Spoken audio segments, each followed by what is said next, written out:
Assalamualaikum warahmatullahi wabarakatuh. Selamat pagi anak-anak, bagaimana kabarnya hari ini? Sehat semua kan? Hari ini kita akan belajar teks berita, melanjutkan pertemuan yang kemarin. Ya, kalau kemarin sudah Bu Retno jelaskan tentang pengertian dan ciri-ciri teks berita, hari ini kita akan belajar mengenai unsur-unsur teks berita, simpulan teks berita, penyampaian teks berita, dan menanggapi berita. Teks berita itu memiliki unsur-unsur ya. Unsur-unsur teks berita itu ada 6. Apa saja? Di sini Bu Retno singkat menjadi adiksimba. Adiksimba ini kepanjangannya apa, di mana, kapan, siapa, mengapa, bagaimana. Kalian kenal kan dengan istilah 5W1H? Nah, istilah 5W1H ini sama halnya dengan adiksimba. Ini merupakan unsur-unsur teks berita. Nah, teks berita yang utuh itu selalu memiliki unsur-unsur ini. Unsur-unsur ini nantinya bisa kalian cari untuk meringkas teks berita. Jadi ringkasan teks berita itu terdiri dari unsur-unsur teks berita sebelum akhirnya kalian membuat simpulan. Sekarang Bu Retno jelaskan mengenai unsur-unsur teks berita. Adik Simba, yang pertama A. Apa? Apa? Berita berisi pernyataan yang dapat menjawab pertanyaan apa, kejadian atau peristiwa yang diberitakan. Contohnya, apa peristiwa yang sedang terjadi? Itu dapat kalian lihat di teks berita. Misalnya, peristiwa yang sedang terjadi yakni penyebaran virus COVID-19. Nah, itu contoh pertanyaan apa. Yang kedua, di mana? Berita berisi deskripsi lengkap tempat kejadian. Di mana peristiwa itu terjadi? Misalkan, nanti kalian membuat pertanyaan di mana peristiwa atau penyebaran COVID-19 terjadi. Nah, nanti jawabannya ada di teks berita. Misalnya, di negara Indonesia. Yang selanjutnya ada kapan. Kapan ini berita menyebut waktu kejadian peristiwa. Kapan terjadinya peristiwa tersebut? Atau kalian membuat pertanyaan, kapan terjadinya penyebaran virus COVID-19? Nah, itu jawabannya ada di teks berita. Kalian cari sendiri. Yang selanjutnya ada siapa. Siapa? Berita memuat keterangan orang-orang yang terlibat dalam peristiwa. Orang-orang tersebut diberitakan oleh pembuat berita. Siapa yang mengalami peristiwa itu? Atau siapa yang bertanggung jawab atas terjadinya suatu peristiwa itu, gitu ya. Yang selanjutnya ada mengapa. Mengapa ini berita memuat alasan sebab atau latar belakang terjadinya suatu peristiwa. Misalnya, kalian membuat pertanyaan bagaimana peristiwa itu bisa terjadi? Nah, jawabannya kan ada di teks berita yang telah kalian baca. Bagaimana penyebaran virus COVID-19? Nah, itu kan jawabannya nanti ada di teks berita. Yang keenam, mengapa? Maaf, yang keenam, bagaimana? Berita menjelaskan proses kejadian suatu peristiwa dan akibat dari peristiwa tersebut. Bagaimana peristiwa itu bisa terjadi? Itu nanti jawabannya ada di naskah berita yang sudah kalian baca. Bu Retno lanjutkan, ini mengenai simpulan isi berita. Ya, kalian sudah membaca satu teks berita secara utuh, kemudian mencari unsur-unsurnya. Ya, unsur-unsurnya terdiri dari adik simba atau 5W1H. Langkah yang terakhir itu menyimpulkan ya, simpulan isi berita. Simpulan isi berita itu bagaimana caranya membuat, Bu? Nah, caranya ini yang pertama, kalian harus membaca atau mendengarkan keseluruhan teks berita dengan seksama. Harus dibaca dari awal sampai akhir, harus selesai. Yang kedua, kalian mencatat pokok-pokok atau unsur-unsur berita. Adik Simba, jadi dicari 6 poin ini. Apa peristiwa yang sedang terjadi? Di mana peristiwa itu terjadi? Kapan peristiwa itu terjadi? Siapa yang mengalami peristiwa itu? Mengapa peristiwa itu bisa terjadi? Dan bagaimana peristiwa itu terjadi? Nah, ini nanti kalian buat pertanyaan ya dengan menggunakan kata tanya ini, kemudian diakhiri dengan sesuai teks berita yang kalian baca. Peristiwanya disebutkan, misalnya penyebaran COVID-19, ya ditulis penyebaran COVID-19 apa, peristiwa yang sedang terjadi, berarti nanti jawabannya penyebaran COVID-19. Di mana penyebaran COVID-19 itu bisa terjadi? Nah, seperti itu ya.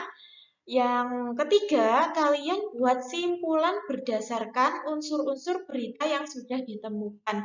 Jadi kalian menyimpulkan dari unsur-unsur berita itu tadi kalian simpulkan. Menyimpulkan isi berita dalam bentuk sebuah paragraf berdasarkan unsur yang ditemukan dalam teks berita. Simpulan yang kalian buat itu cukup satu paragraf saja ya. Isinya lebih padat dari unsur-unsur berita. Itu simpulan. Nah, Bu Retno lanjutkan. Tadi sudah Bu Retno jelaskan unsur-unsur teks berita, kemudian simpulan teks berita. Nah, ini sekarang tanggapan terhadap berita. Berita itu bisa kalian tanggapi. Kalian bisa menanggapi berita apa saja yang kalian tanggapi berdasarkan isi atau struktur berita dan berdasarkan bahasa berita. Berdasarkan isi atau strukturnya, benar nggak isinya? Sesuai nggak sama kenyataan? Kemudian lengkap atau tidak isinya? Berdasarkan bahasa berita, penggunaan kalimatnya seperti apa berita itu, pilihan katanya bagaimana, itu bisa kalian tanggapi. Nah, ini penjelasannya ya, isi atau struktur berita, kebenaran. Yang ditanggapi itu dari sisi kebenaran. Isi berita itu akurat atau tidak, benar atau tidak, diragukan atau tidak. Ini bisa kalian cari ya dengan cara membandingkan satu sumber dengan sumber yang lainnya. Misalnya kalian ingin mengetahui berita, kebenaran berita tentang kecelakaan sepeda motor di Jalan Mawar misalnya. Nah, kalian bisa membandingkan berita itu dari berbagai macam sumber, misalnya lewat radio, lewat koran, ataupun lewat internet. Sama nggak? Benar atau tidak? Kalau tidak benar, berarti berita itu tidak akurat, ya. Berarti berita itu hoax. Kemudian kelengkapan. Kelengkapan di sini unsur-unsurnya lengkap atau tidak? Ya, adik Simba apa, di mana, kapan, siapa, mengapa, bagaimana. Ada semua atau tidak? Kalau ada, berarti kalian boleh memberikan tanggapan. Berita tersebut memiliki unsur-unsur berita yang lengkap. Kalau tidak lengkap, juga bisa kalian berikan tanggapan. Tidak lengkapnya itu kurang apa? Entah itu kurang mengapa atau unsur bagaimana juga boleh. Ya, kemudian kalian juga bisa melihat strukturnya. Untuk struktur, nanti Bu Retno jelaskan hari Sabtu. Kemudian bahasa berita. Bahasa berita, penggunaan kalimatnya bagaimana? Apakah berteks berita itu menggunakan kalimat yang mudah dipahami atau tidak? Atau menggunakan kalimat yang berbelit-belit? Nah, itu bisa kalian tanggapi. Kemudian yang terakhir ada pilihan kata.